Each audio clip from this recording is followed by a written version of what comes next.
Present po. Batas. Batas. Walang microphone. Bumatay. Present po, ma'am. Kabog. Present po. Kawili. Present po, ma'am. Castillo.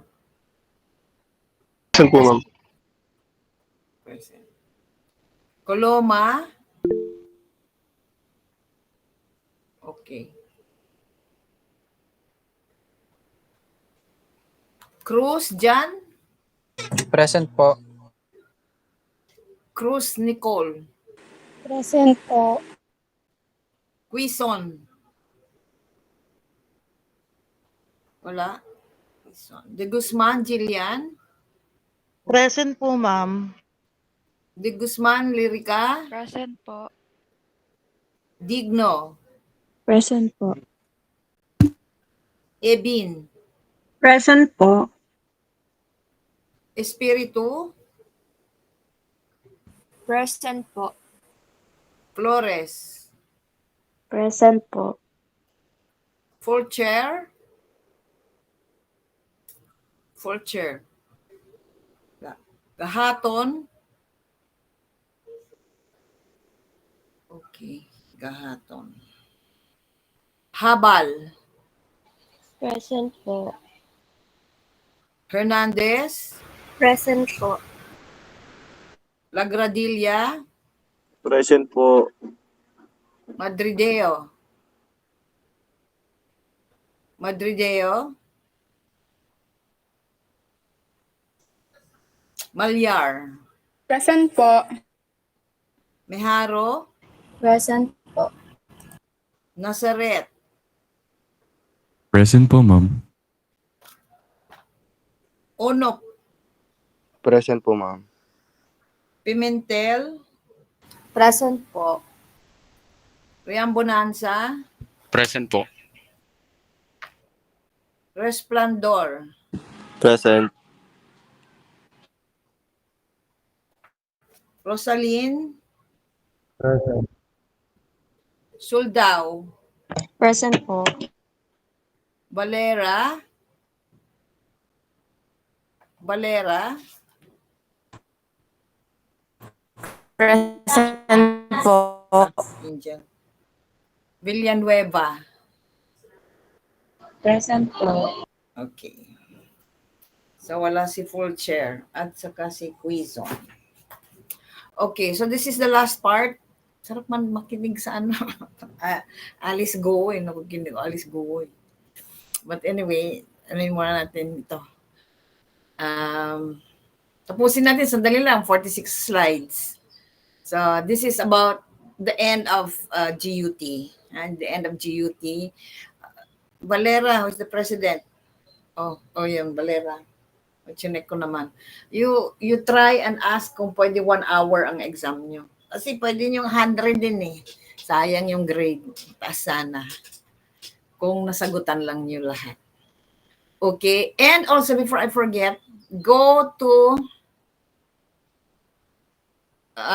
visit your LMS mamaya because you have a quiz again. May quiz tayo.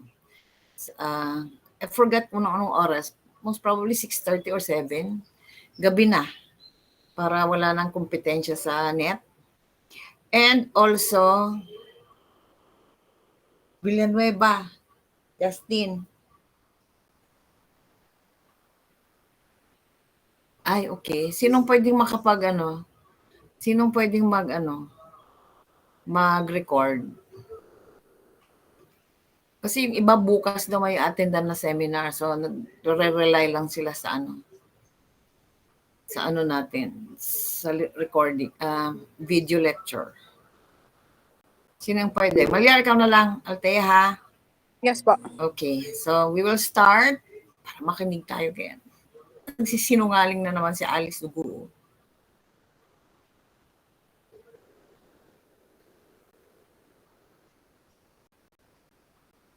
Piso. Sandali. Okay. Piso.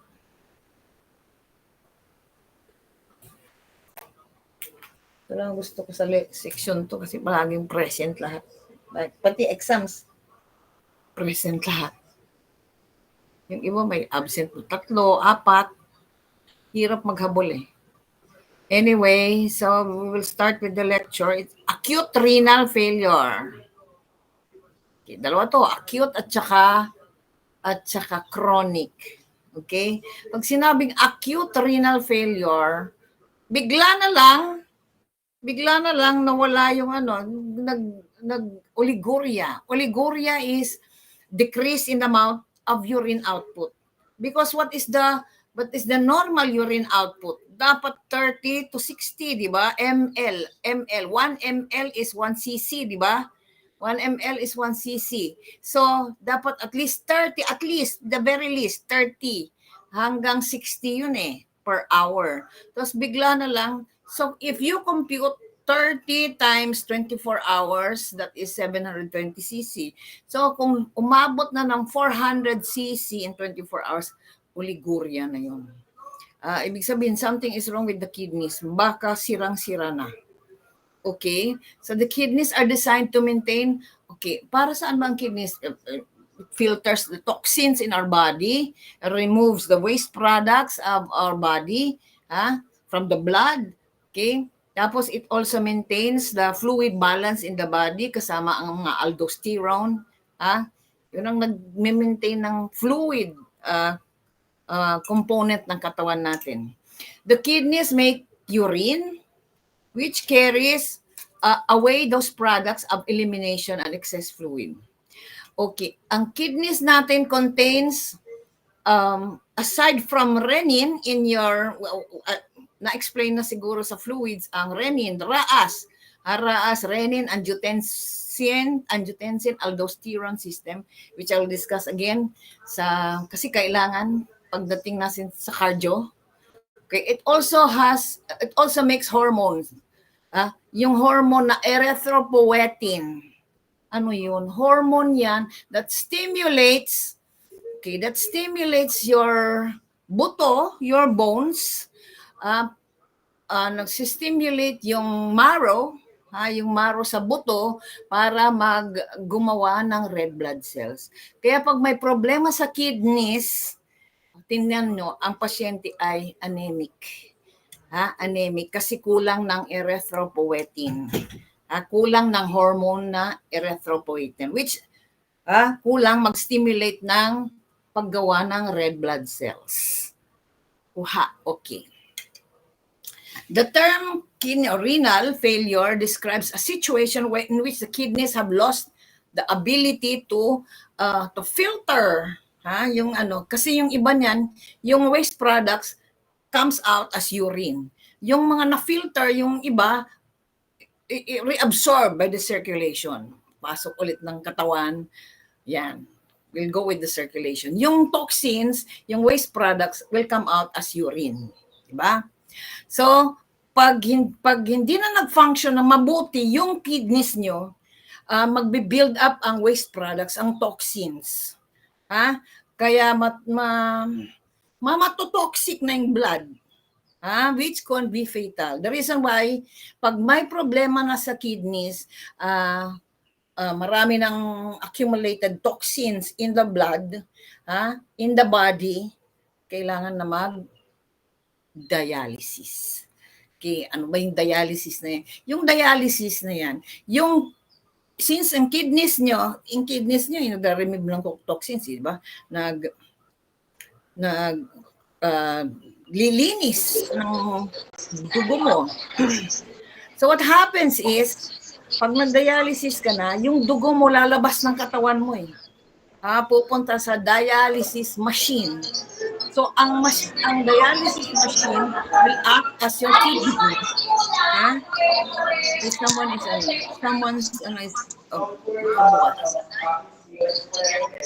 Justin,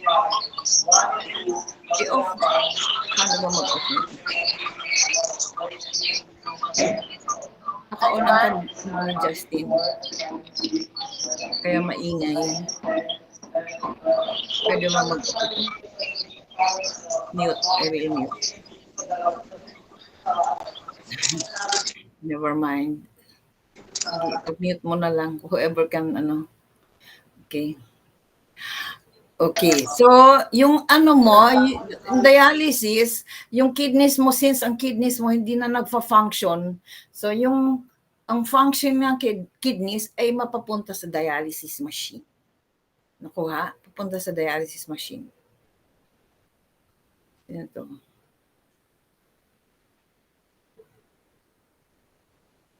What is that? Picture. Okay. Patients with renal failure may develop a low blood count. Yan, low blood count. Why? Because pag ang may problema sa kidneys, na bumababa ang erythropoietin, wala na magsistimulate ng bone marrow, yung marrow natin to produce red blood cells. So nagiging anemic sila. Low blood count at saka weak bones over time. Okay. Ang chronic renal failure is caused by a variety of diseases such as diabetes and means failure of kidney to function over time. So actually, ang chronic renal failure ang talagang kailangan mag-dialysis. Pero acute kidney failure pwede rin. Other conditions can result in acute kidney failure such as drop in blood flow to the kidneys. Remember, ang kidneys is very important. Very important sa pag-regulate ng ating blood volume. Blood volume. Kasi pag makikita ng katawan natin, pag nakita ng katawan natin na ang blood volume natin bumababa, action kaagad ang first act is the kidney. Magre-release siya ng renin. Nakuha? Okay? Sayang. Well, na-discuss na siguro ito sa inyo. Kasi ano to fluids. Fluids ito din i-discuss. Paglabas ng renin, okay, nakita ng liver. Sabi ng liver, lumabas ang renin. Ibig sabihin nun, yung low blood flow, low blood volume, at saka low blood pressure yon. Remember, ang katawan natin, hindi pwedeng low blood pressure, low blood, mamamatay na lang ako. Hindi, may compensatory mechanism ang katawan natin. Pag low blood, kailangan itaas natin ito. Lahat ng organs in your body will try to compensate. Lalabas ang renin. Ang kidney maglalabas ng renin. Okay? Paglabas ng renin, nakita ng liver. Okay, nakita ng liver, lumabas yung liver. Lumabas yung renin. So maglalabas siya ng a hormone also called angiotensinogen. Angiotensinogen. Okay. With the release of renin and angiotensinogen, nakita naman ng lungs. Lumabas ang angiotensinogen. Kailangan ma-convert natin ito with the renin and angiotensinogen, i-convert nila into angiotensin 1. Remember that angiotensin is a very potent vasoconstrictor. Nakuha. Okay, bakit kailangan mo ng vasoconstrictor? Because pag kinonstrict mo ang blood vessels, tataas ang blood pressure. Remember, lumalabas ang RAAS pag mababa ang blood pressure. What is the normal blood pressure? 120/80. Pero kung ang blood pressure mo ay nasa 70 na lang, over 60, masyadong mababa na yun. Hypotension na yun. Ang katawan mo gagawa ng paraan para tumaas ang BP. Hindi maganda ang mataas ang BP, hindi rin maganda ang mababa ang BP. Normal dapat, ma-normalize. Nakuha! So nakita ng lungs, angiotensinogen, nandyan. So, lalabas ang, with the renin and angiotensinogen, magko-convert sila into angiotensin 1. As is, hindi pa niya pwede i-constrict ang blood vessels. You have to convert it into angiotensin 1. Angiotensin 2 pala. Nakuha? Magiging angiotensin 2. Nakuha. Okay. So, kailangan may lumabas na angiotensin converting enzyme or your ACE. Angiotensin converting enzyme. Nakuha. Okay, pag converted na ang angiotensin 1 to angiotensin 2, okay, pwede na niya i-constrict ang blood vessels. Remember, pag constricted ang blood vessels, tataas ang blood pressure. Remember this, RAAS, para yan sa hypotension, di ba? Okay, with the release of angiotensin 2, it will stimulate the adrenal gland to release aldosterone. Nakuha, aldosterone. Para saan aldosterone yan? Para hindi to keep the water sa system. Kasi mababa ang blood volume, di ba? Mababa ang blood volume. So ikikip niya yung water ng aldosterone. Nakuha. Okay. So at this point, tumataas na ang blood volume. Tumataas ang blood volume kasi kinip ng kidneys ang tubig. Okay? Ang fluid volume ng katawan. Okay, tataas, okay na. Okay, nare-reach na yung 120/80. Kasi constricted ng blood vessels because of the angiotensin 2, di ba? Tapos, hindi rin pwedeng tumaas. Tumataas. Mas lalong tumataas. 130 na, 140. Bawal din yon. So, lalabas na naman ng isang peptide galing sa heart. Kaya ang tawag sa kanya, atrial natriuretic peptide. Nakuha? Galing yan sa puso. Okay. I-monitor niya yung pagtaas ng pressure. Oy, masyado kang tumataas. Baba. Siya nagmo-monitor ng pagtaas ng blood pressure. So, lahat ng parts ng katawan natin nagtutulong-tulong para magkaroon ng balance or homeostasis. Yun ang RAAS. Renin, angiotensin, aldosterone system. Kasama yan siya sa kidneys at saka sa fluids. Fluids. Kasi dapat kidney at saka fluids ang magkasama. I hope naintindihan nyo yung RAAS. Okay? So, ang tawag doon, compensatory mechanism. Hindi pwedeng sasabihin na lang ng katawan natin, hypotension ako, mababa ang fluid sa katawan ko, mamamatay na lang ako. Hindi papayag yung organs of your body. They will do something to keep your body in balance or nasa homeostasis. Nakuha. Okay. Other conditions can result in acute kidney failure. Okay, such as drop in blood flow to the kidneys. Blockage of urine flow or damage to the kidneys because of infections. Certain medications like maraming gamot, kasi ang lahat ng gamot dumadaan sa liver at sa kidneys. And sobrang matagal na gamutan, nakaka-damage din ng kidneys. Nakuha, mga certain diagnostic procedures wherein you use contrast medium. Contrast medium, yung dye na used for imaging the kidneys. Nakaka-damage yun ng kidneys din. The reason why pagkatapos mong magkaroon ng imaging or pagkatapos mong saksakan ng contrast medium, kailangan mo ng forced fluids. Bakit? Forced fluids. Ibig sabihin, increased fluid intake para i-wash out yung contrast medium na yon. Contrast or yung dye na yon. Para hindi mamuo sa loob ng kidneys, para hindi magkaroon ng renal calculi or kidney stones. Okay? Madaming cases wherein nakakasira ng kidneys. Okay, acute kidney failure can occur quickly kasi acute. Pag sinabing acute, bigla na lang. And may leave the kidneys with permanent damage. In many cases, it occurs in patients who are already critically ill and require intensive care. Let's go to acute. ARF. F is acute renal failure because yung pag matagal ng sira ang kidney, CRF na yung chronic renal failure. Let's go to acute renal failure. Bigla na lang, interruption of kidney function to regulate fluid and electrolyte balance. Remember, ang fluid at electrolyte balance, kidney, ang function ng kidney yun Bigla na lang hindi siya nakaka-remove ng toxic products from the body. Remember, ang kidney ang nagre-remove ng toxic products from your body. Okay.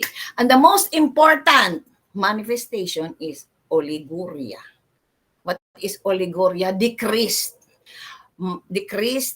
urine output. Ano ulit ang urine output? Every hour, 30 to 60. Pag medyo 20 na lang per hour, medyo may problema ang kidneys. Bakit 20 na lang ito? Okay? So, kailangan ma-check up agad. Kidneys. Very important pa naman ang kidneys. Okay. Si kidney function, nephron, produces urine to eliminate waste. Pag may problema, impaired urine production and azotemia. We'll talk about azotemia mamaya. Ano pa? It secretes erythropoietin, which is a hormone that will stimulate the bone marrow to make red blood cells. Ang red blood cells kasi ginagawa yan sa buto. Pero with stimulation from kidneys. Okay? Pag walang erythropoietin or mababa ang erythropoietin, ayan, walang red blood cells kaya ang pasyente anemic. Kaya pag may problema sa kidneys, anemic ang pasyente. Metabolism of vitamin D, ang kidneys. Okay, pag may problema, wala. Calcium and phosphate imbalances. Okay, may imbalance sa calcium at may imbalance sa phosphate. Ano pa? Ang function ng kidney, you have produces bicarbonate and secretes acids in your ABGs, di ba? Pag hindi nag-function, pag hindi nag-produce ng bicarbonates and hindi nag-secrete ng acids, nag-metabolic acidosis siya. Pag metabolic, kidneys kasi respiratory, lungs. Ang problema. Lungs ang problema pag respiratory, pag metabolic, kidney ang problema. Nakuha? Okay. Pag metabolic, sodium bicarbonate. Bicarbonate. Ano ba? HCO3? CO3 bicarbonate. Sandali. Hindi ko muna maano. Metabolic kasi. Excretes excess potassium. Remember, what is the normal potassium, normal value ng potassium? 3.5 to 5. 3.5 to 5. And less than 3.5, hypokalemia, hypo-K. Pag more than 5, hyper-K. Pag less than, more than, masama sa puso, hyper-K. K from the word K, cardiac. Kasi siya nagpapaano ng puso. Nakuha? Potassium. Ang kidney kasi nag-excrete yan ng potassium. Pag hindi nag-excrete ng potassium, pwede ka mag-hyper-K. Hyperkalemia. Okay, so let's go to acute renal failure. Sometimes this is called acute kidney injury, AKI, AKI. Nakuha? Bakit? Ano mga causes? Bakit nag-AARF siya or AKI? Maybe, puso. Naanuhan siya ng puso, nag-cardiogenic shock. Maybe nag-MI. Nakuha? Or maybe, these are the causes. Bakit by AKI? Maybe sepsis, infection ng dugo. Or maybe hypovolemia. Masyadong mababa ang fluid sa katawan. Kailangan inom ng inom. Kailangan balance palagi. Hindi pwede mag-hypovolemia, hindi pwede mag-hypervolemia. Hindi pwede mag-fluid deficit, hindi pwedeng mag-fluid excess. Basta kailangan tama, balance ang volume ng dugo, ng fluids. Ano pa ang cause? Bakit nagkakaroon ng ARF?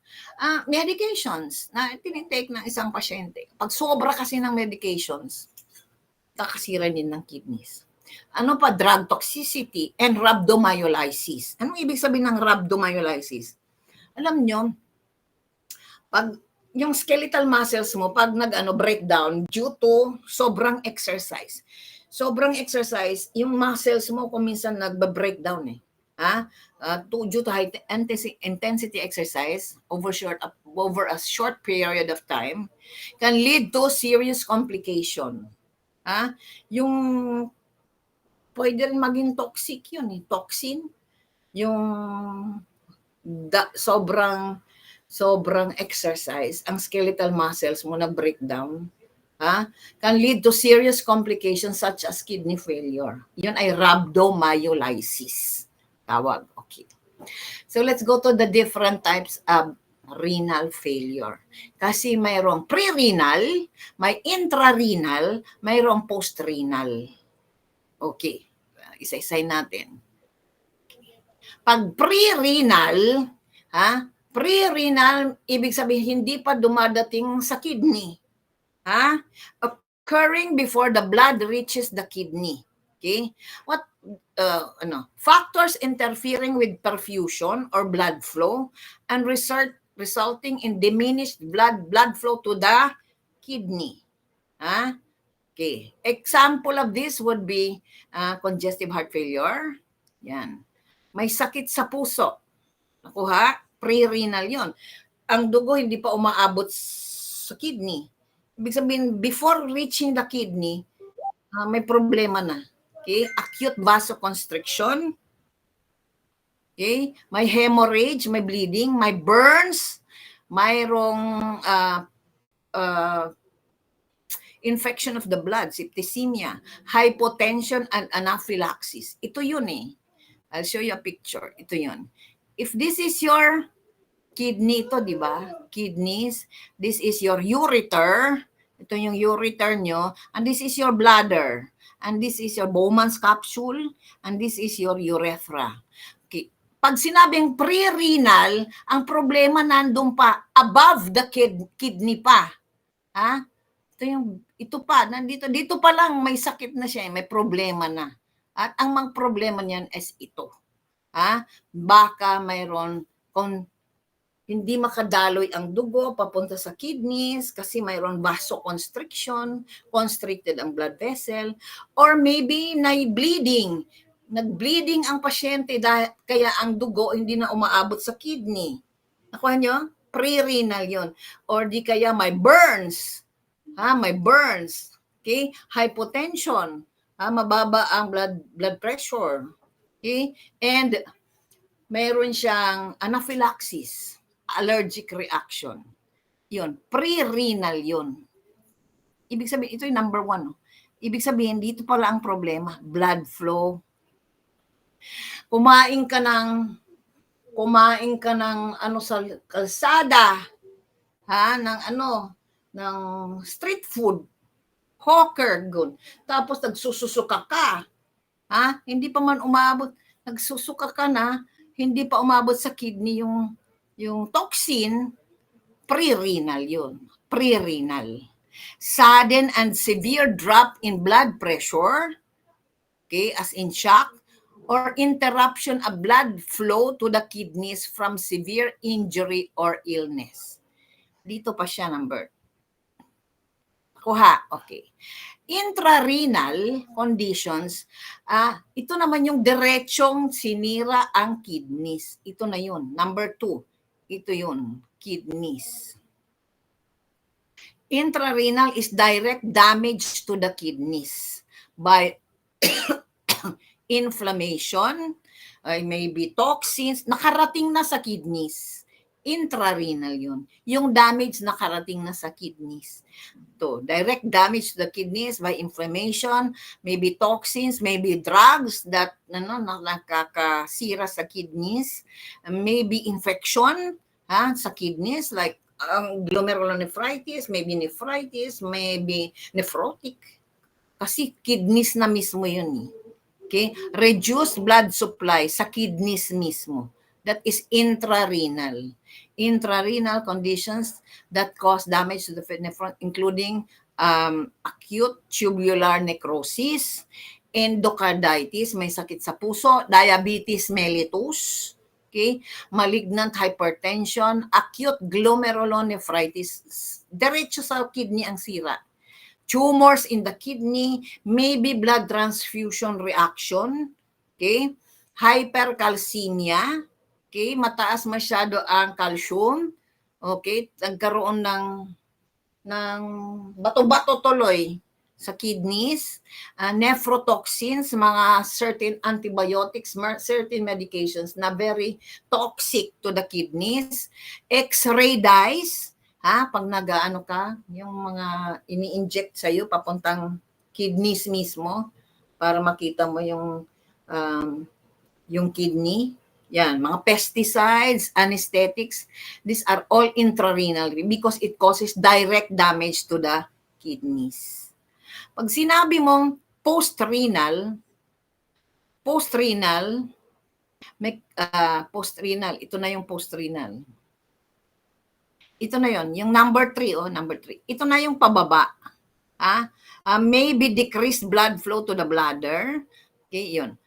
Post-renal, sudden obstruction of urine flow due to maybe enlarged prostate. Remember, ang prostate gland, parang donut yun.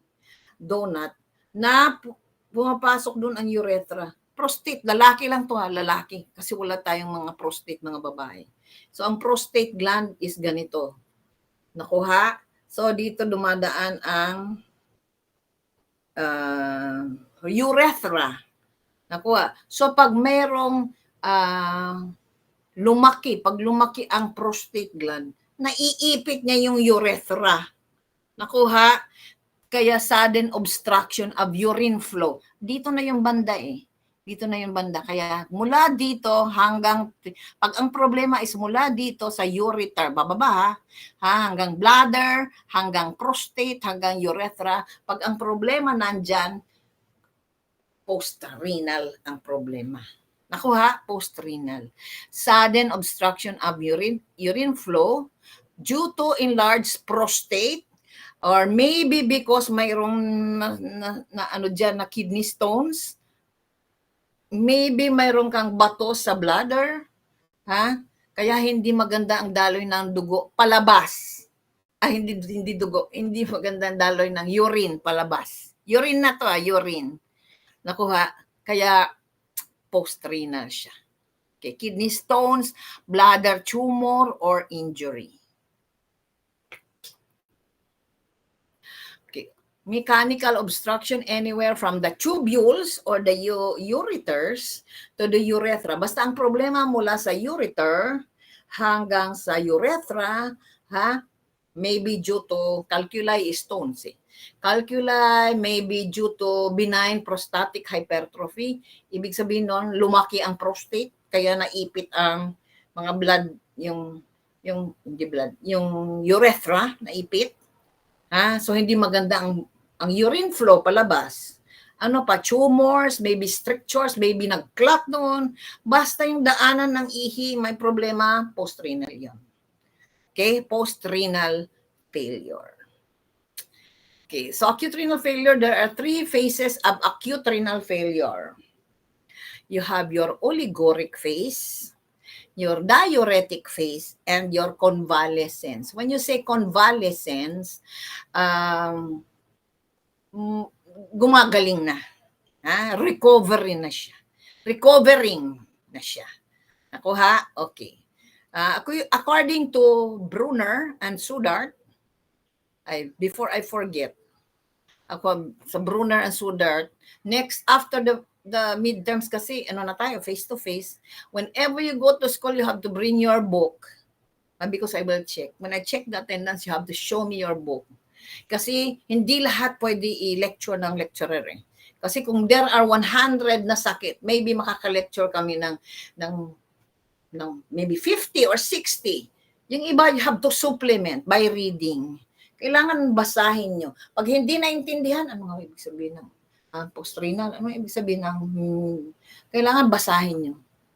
Kasi after mga second, third time na, doon nyo lang maintindihan. Okay, naintindihan ko na. Sometimes kasi mahina ang pick up. Mahina ang pick up. Ha? So, kailangan basa ng basa. Ako, dati, before I took the board exams, I had to read community. Hindi ko talaga maintindihan ang community. I had to read that book 4 times para maintindihan ko anong nangyayari dito sa community. Anong nangyayari dito sa community? Ba't ang dami mga programs nila?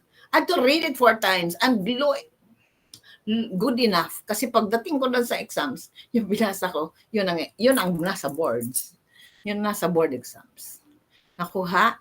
Okay, so according to Brunner, okay, initiation phase muna, oliguric, diuretic, and convalescence. So assessment findings, signs and symptoms. The 3 phases of acute renal failure, number 1 is oliguric phase. Urine output less than 400 cc. Because dapat 720 kasi kung sa 30 mo i-compute, 30 times 24, 720. Pero sobrang mababa na, maybe hindi ka umiinom din ng tubig, kaya bumababa. Pero pag 400 na lang ang ihi mo, urine output, ay, sorry, ARF ka. Ha? For at least 2 weeks, duration of 2 weeks. Tanggalin natin yung period. Okay. This is manifested. What are the signs and symptoms ng oliguric phase? Hyponat. Kasi konti na lang ang tubig eh. So ang salt mo mababa na rin. What is the normal salt? 135 to 145, di ba? 135 to 145. Less than that, hyponat. Okay? Okay. Remember that sodium is nasa labas, di ba, ng cell? Sodium. Kasi remember, piso. Ang P, potassium is inside the cell and S is sodium is outside the cell. Ako ha? Piso. Remember, piso. Kaya, hyponat, yung sodium mo lumabas, ha? Lumabas din yung potassium, na lumabas sa cell, kaya nag-hyper-K ka. Hyper-K, hyperphosphatemia, hypocalcemia. How do you know that you have hypocalcemia? How do you know that your patient has hypocalcemia? Positive thrombocyte. Yung pag inalagyan mo dito ng BP cuff, yung ano niya, gaganon siya. Letter T. Thrombocyte, di ba? Tapos, o di kaya, chostek. Pag ginagano. Yung dalawang yan, chostek at saka thrombocyte, in total, ang tawag sa kanila, tetany. So, kung may choices doon, isagot niyong tetany. Pero kung dinescribe yung nilagyan mo ng cuff dito at ang kamay niya gumanon, troso yun. Pero pag tinap mo dito, about 1 inch from dito sa earlobe, at mga ganun-ganun nga, hypocal yun. Hypocalcemia yun. And that is your chostek. Chostek side. C-H-O-V-A-S-T. Chostek side. Sabi nung isang reviewer, nakikinig sa kanya, chostek yung tawag niya, chostek. Yung isa namang chivostek. Basta yan ang spelling. Okay, diagnostic tests, blood urea, nitrogen, and creatinine. Remember, creatinine is the specific ng function, creatinine. Creatinine, specific function of the kidneys. Creatinine. The reason why, pag nagpapacheck up ka, kinukuha ng dugo, always kinukuha ang creatinine. What is the normal? 0.6 to 1.2. 1.2. You have to know you have to know the normal values. Why? Because hindi mo malalaman kung anong sakit niya kung hindi mo alam ang normal values. The reason why pag nasa ospital kayo, nasa duty kayo, dapat alam nyo, dapat sa ng pasyente, Cardex ba yun? Yung chart niya, Okay, yung sa chart niya, kailangan diretso kayo doon sa, aside from, of course, ilang taon na siya, yung personal history. Punta kayo sa, sa laboratories niya. Kasi doon mo makikita kung anong sakit niya. If you know the normal values. Because you will never know, kung anong sakit niya kung hindi mo alam ang normal values. Very, very important. Before I took the boards, I had all the normal values in the cartolina. Nilagay ko yan sa toilet, sa pintuan ng toilet namin. Kaya para pag umiihi ako or man pumupupup ako doon, normal values, WBC, the red blood cells. Kasi pagdating sa boards, yun ang bibigay sa yung the patient has bilirubin level of ganito. Pag hindi mo alam ang normal value ng bilirubin, wala ka na, hindi mo naman sasagot. Ang sagot mo na lang doon, hula. Hula ka na lang. So you have to know the normal values first before you can diagnose kung anong sakit. Okay. So let's go to the oliguric phase muna, tapos diuretic phase. Ibig sabihin, ihi ng ihi. Diuresis may occur, output of which is about 3 to 5 liters. Dapat kasi mga 2 liters lang. Ito siya, diuresis due to partially regenerated tubules. Inaayos mo ibig sabihin, nagko-compensate lahat ng mga organs in your body, compensatory mechanism. Okay? Partially regenerated tubules in ability to concentrate urine. Duration to about 2 to 3 weeks, manifested by hyponat pa rin, hypo-K, and hypovolemia. Hypovolemia is mababang blood volume. Kaya dito lalabas ang lalabas ang RAAS na yan. Renin, angiotensin, aldosterone system. Diagnostic test dito, yung pa rin, BUN and creatinine. Slightly elevated. Tapos, after which, recovery na and convalescence. Renal function is stable again, functioning again ulit, with gradual improvement over the next year. 3 to 1 year. Laboratory findings pag kidneys, Simon. Okay, laboratory findings, of course, urinalysis, BUN and creatinine levels. Okay, hyper-K, hyperkalemia, makikita mo, hyper-K. Ibig sabihin yung potassium sa loob ng cell, lumbas na. And anemia. Remember, pag may problema sa kidneys, may anemia. Okay.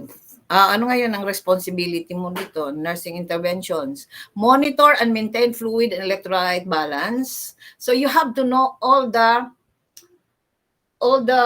normal values ng mga electrolytes. At ano ang function ng mga electrolytes na yun? Ano ba ang function ng magnesium? Ano ba ang magnesium? Oo. Pag ikaw ay ang magnesium kasi para sa yan? Para sa muscles. Pag palaging pinupulikat, kulang ka ng magnesium. Pag hindi ka makatulog ng gabi, kulang ka ng magnesium. Pag mayroon kang insomnia, ay magnesium ang kailangan mo. But there are different kinds of magnesium. Maybe, basta magnesium. Okay? Measure and intake and output every hour. Note excessive losses in the diuretic phase. Administer IV fluids and electrolyte supplements as ordered by the physician. Anong klaseng IV fluids pa? Okay, ang ibibigay. Okay. Weigh daily and report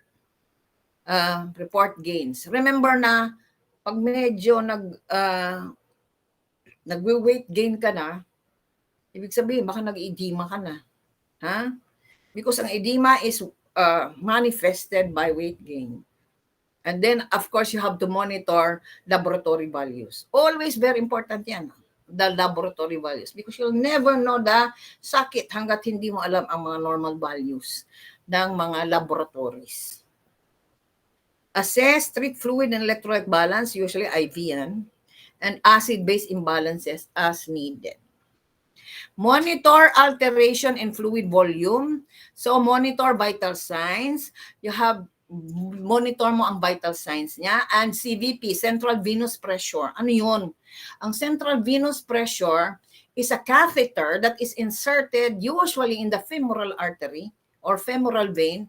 Diretso yan sa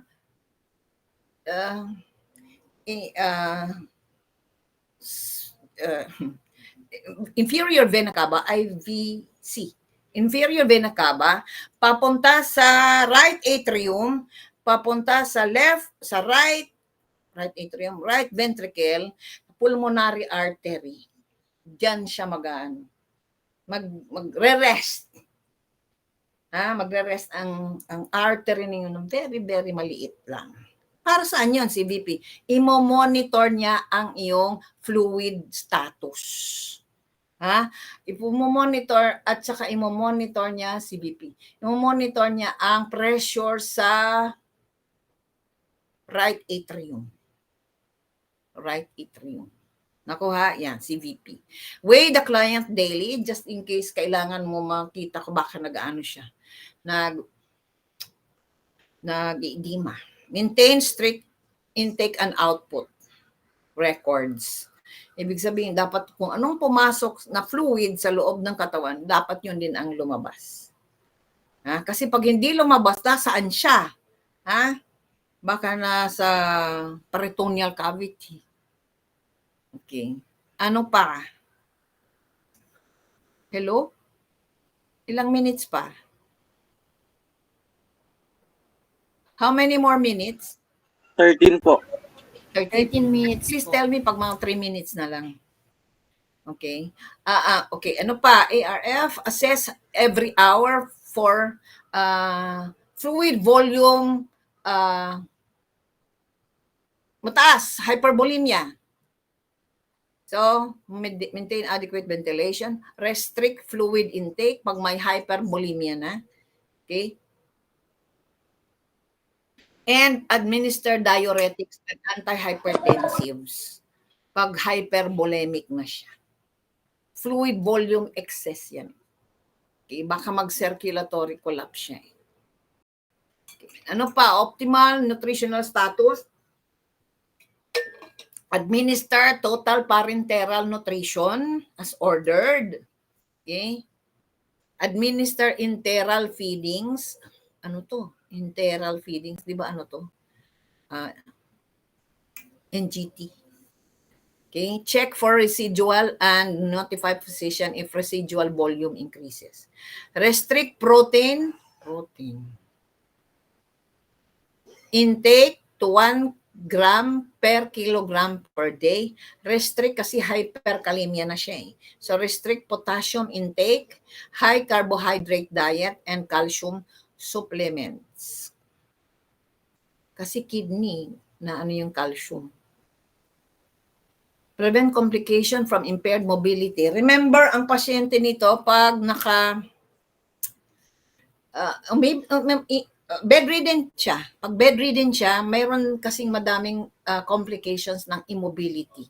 Mga complication ng hindi ka nakakapaglakad-lakad. Example of this would be pulmonary problems, pulmonary embolism, okay, or maybe mayroon siyang skin breakdown and maybe atelectasis, or maybe lung collapse. So you have to prevent complications ng immobility, impaired mobility or immobility. Pero number one cause ng complication ng immobility is pneumonia. Pneumonia, the reason why you turn your patient Q2 to mobilize secretions. Pag na-mobilize mo ang secretions, okay,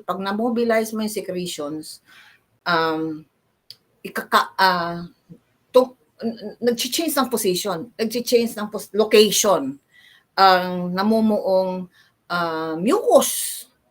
Nakuha, mucus. So, pag nakarating dito, ika-cough out mo na. Remember, cough is a protective reflex.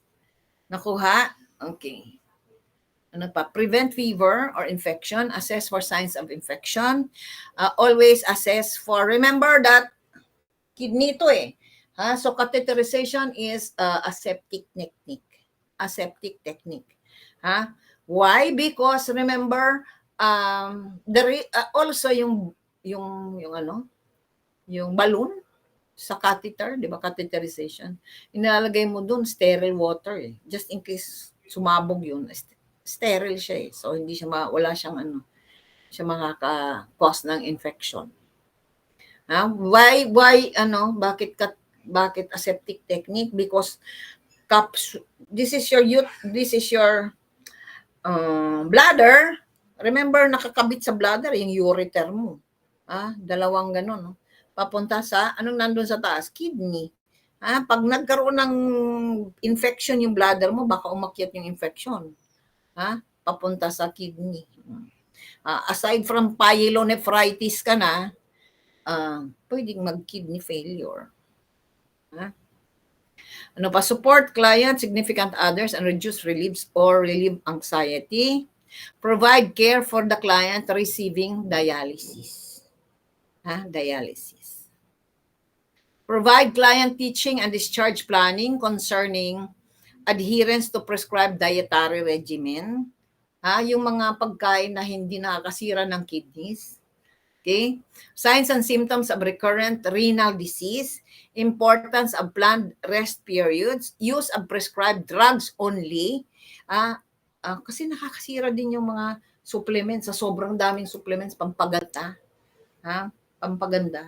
Nakasira din ng kidneys yun. Intrarenal ang mo doon, problema, intrarenal. Okay? Signs and symptoms of UTI should be reported. UTI, urinary tract infection. Reported right away para ma-address kaagad yung UTI. Because UTI can lead to acute renal failure. Pwedeng makasira ng kidneys yun. This one you have to basahin na lang. Mga drugs yan na nakaka-cause ng sakit. Yan. Pre-renal, intrinsic. Intrinsic is intrarenal and postrenal drugs.